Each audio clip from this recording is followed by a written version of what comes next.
والدین وہ ہستی ہیں جن کے احسانات ہم پر سب سے زیادہ ہیں. ان کے احسانات کا بدلہ ہم چکا نہیں سکتے،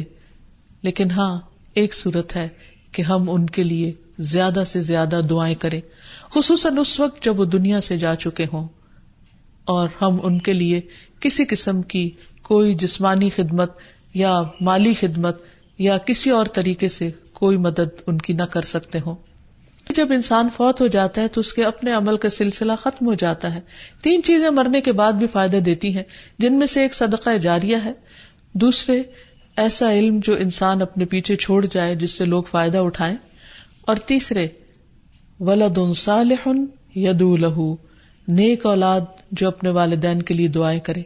یعنی بیٹے کی دعا یا بچوں کی دعا اپنے والدین کے حق میں قبول ہوتی ہے، اس لیے خوب خوب دعائیں کرنی چاہیے. صدقہ دیتے وقت والدین کی طرف سے یعنی ان کو ثواب پہنچانے کی نیت سے صدقہ کیا جائے. اس سلسلے میں ہم دیکھتے ہیں ایک آدمی نے نبی صلی اللہ علیہ وسلم سے عرض کیا، میرے والد فوت ہو گئے ہیں اور انہوں نے مال چھوڑا ہے لیکن وصیت نہیں کی،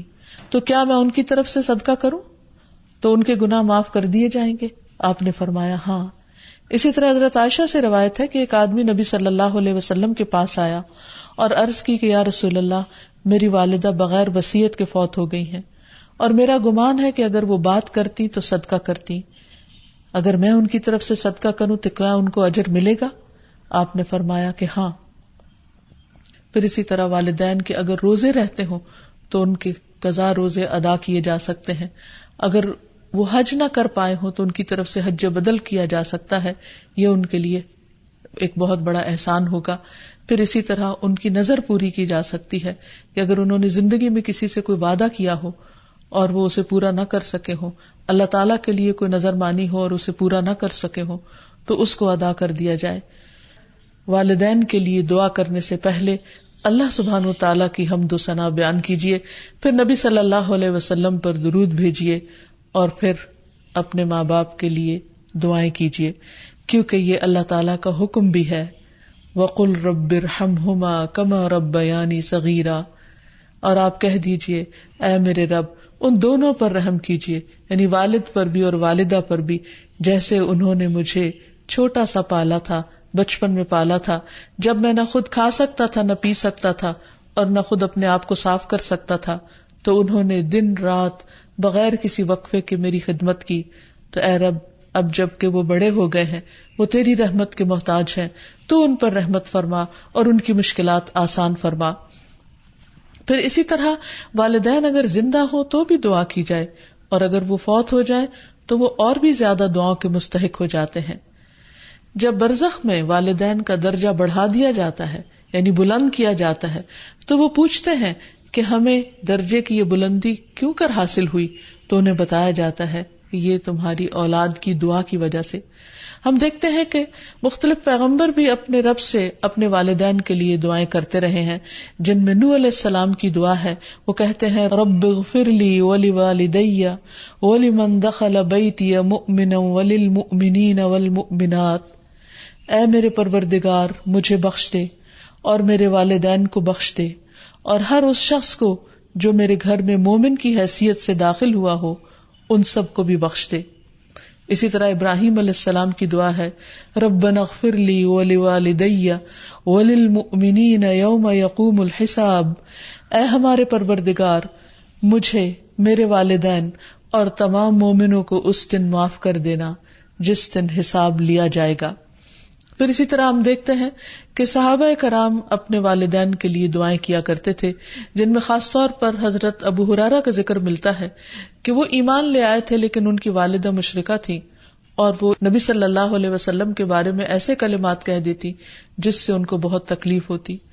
تو ایک مرتبہ اسی طرح کے کچھ کلمات سن کر وہ روتے ہوئے نبی صلی اللہ علیہ وسلم کے پاس آئے، کہنے لگے کہ یا رسول اللہ صلی اللہ علیہ وسلم آپ میری والدہ کی ہدایت کی دعا کیجیے. بہرحال آپ صلی اللہ علیہ وسلم نے ہاتھ اٹھا دیے، ان کے لیے دعا کی، اور جب حضرت ابو ہریرہ واپس گھر پہنچے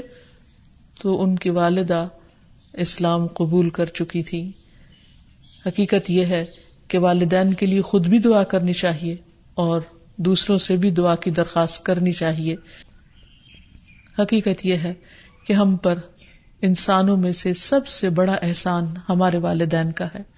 اللہ سبحانہ وتعالی نے اپنے حق کے بعد سب سے بڑا حق ہمیں والدین ہی کا بتایا ہے. والدین میں سے بھی خاص طور پر ماں کا حق ادا کرنا اور بھی زیادہ ضروری ہے، کیونکہ باپ کے مقابلے میں بچے کی پیدائش، تعلیم اور تربیت میں ماں کا حصہ اور ہاتھ زیادہ ہوتا ہے، وہ تکلیفیں بھی زیادہ اٹھاتی ہے،